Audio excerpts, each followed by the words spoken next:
Masasabi ko po, malaking bahagi ang aking mga magulang.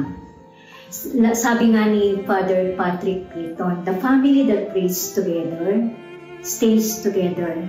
Nung nalipat ako ng tirahan sa Sagrada Familia, meron palang doon nagsimula yung pagnanais ko na maging katikista. Nung marinig ko yung panawagan, no? Nananawagan sila na kailangan ng katikista.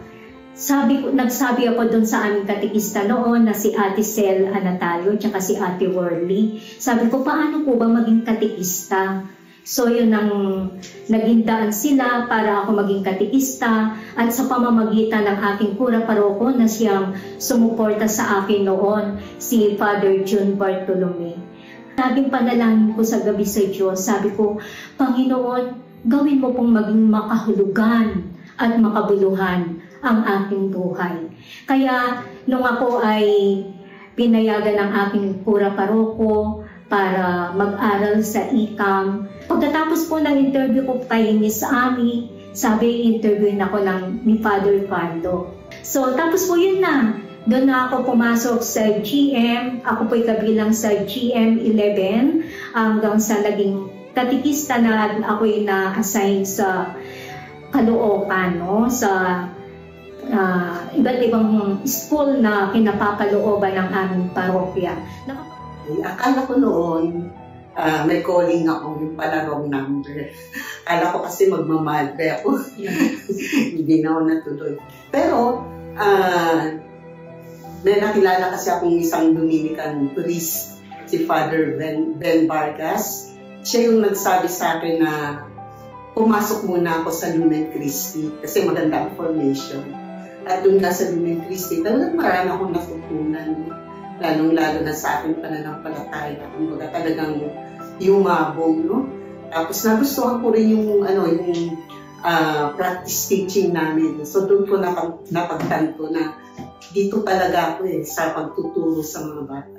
Yun ang simula, doon ko naranasan doon ko naramdaman na talagang tinatawag ako hindi sa pagiging madre, kundi sa pagiging katikista. Nagsimula ako maging katikista nung ako ay nag-aral sa ICAM na tinatawag na Institute of Catechetics of the Archdiocese of Manila noong 1990 hanggang 1992. So 2 years po ako nag-aral doon. At doon ay lubusan akong hinubog ng mga formators tulad ni Miss Ami, si Son, at ni Miss George. So yan po. At doon po, tuloy-tuloy po ang aking pag-aaral hanggang ako ay graduate noong 1992. Year 1985. through Radio Veritas, narinig ko ang panawagan na ang Archdiocese of Manila ay nangangailangan ng mga katikista. Ang alam ko lang sa salitang katikista ay nagtuturo sa mga bata kasi may mga kaklase din ako na nag-aral sa Lumen Christi and after nila doon, bumabalik sa amin, nagtuturo. Pero sa aking paglaki, kasi nga malapit sa simbahan, may mga nagtuturo sa amin doon, yan ang First Communion, katikista palang tawag doon. Kaya para sa akin, yung tawag ng pagiging katikista through Radio Veritas ay isang biyaya. Pumunta ako doon sa parokya namin at nagpaalam, nagsabi na gusto kong maging katikista at yun. Nakausap ko doon yung formator nung time na yun, si Miss Cora Dangalio. So, nakapasa sa exam, kahit yung mga tanong doon ay talagang, siyempre, isang katolikong nagsisimba, pero hindi ko alam na yung mga katuruan bilang katoliko ay ganun kalalim.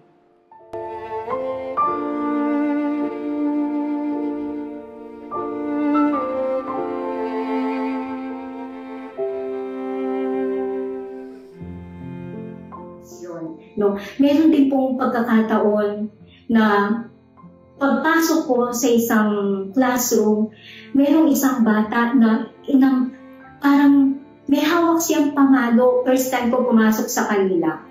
Tapos sabi ng mga bata, ay, bakit? Anong nangyari? Sabi ko po gano'n, ma'am, ganyan po talaga siya. Nananakit po siya. Tapos hanggang sa, hinayaan ko lang po yung bata, pero after nung naupo na po siya, lumalakad po ako habang nagtuturo, tinouch ko po yung bata.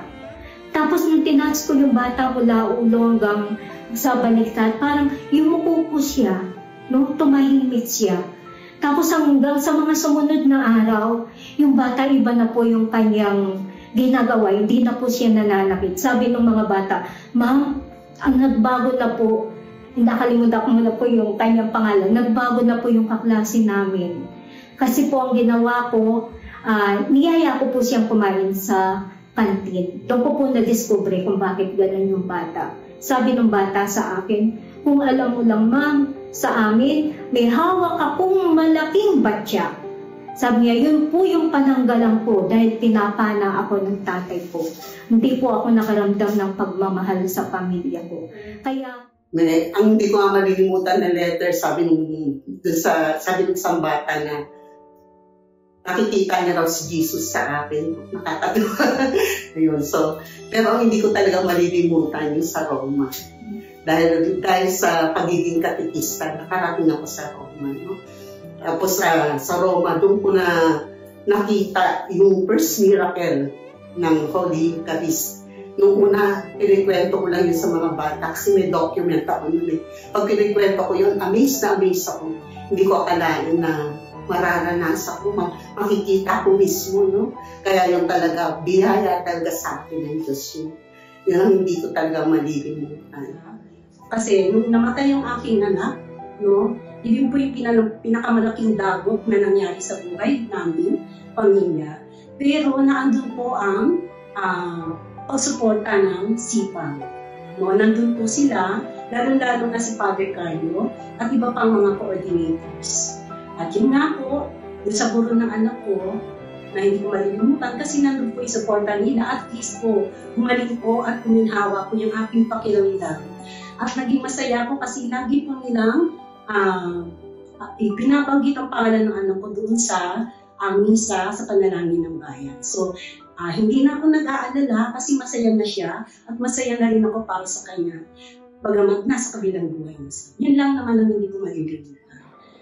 That was 2001 na mayroon kaming katikista na na-diagnose, nag-fail ang kanyang kidney. No? Nagkaroon siya ng kidney failure. Siya ay taga Davao, si Domitilla Aliwanon. Nung nalaman niya yung kanyang sakit, nag-decide siya na uuwi na lang siya sa probinsya, hindi siya magpapadialysis kasi sabi niya, mahihirapan ang kanyang pamilya.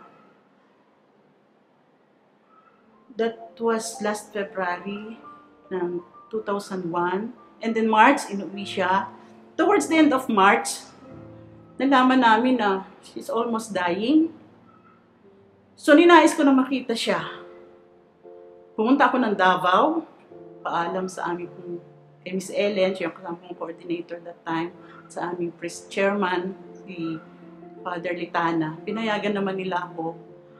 Lakas loob na sasakay ng eroplano mag-isa at sasalubungin lang doon ako ng kapatid niya. Tapos after 3 days ng pagdating ko sa Davao, nawala na siya. So isang karanasang, naiyak ako. Hindi ko malilimutan ang mamatay ang isang katikista na nasa deathbed niya ako. Pinadama sa akin ng Diyos at sabi niya sa akin, Miss Emmer, halos dying na siya yung 3 o'clock a.m. Salamat nandito ka. Feeling ko, ang lapit-lapit ko sa Manila kasama ang mga katikista. At 6 o'clock, nawala na siya.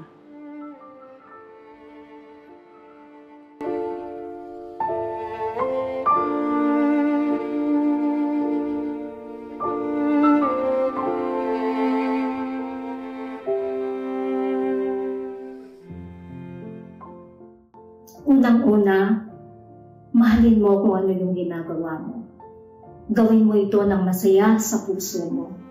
Laging manalangin at humingi ng tulong sa Diyos dahil siya lamang ang pinagkukunan natin ng ating lakas sa lahat ng ating ginagawa.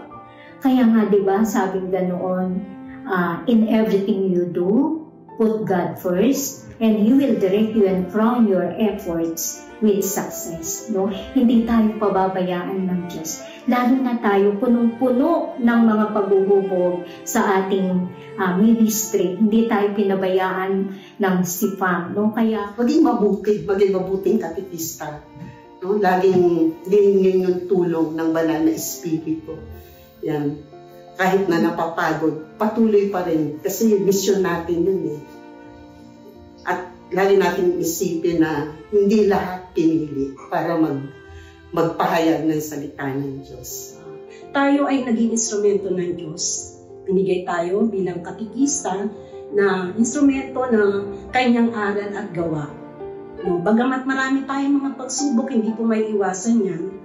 No, sabi nga, ng isang parin, hindi ko malilimutan, sinabi niya, walang naglingkod sa Diyos ang kanyang pinabayaan.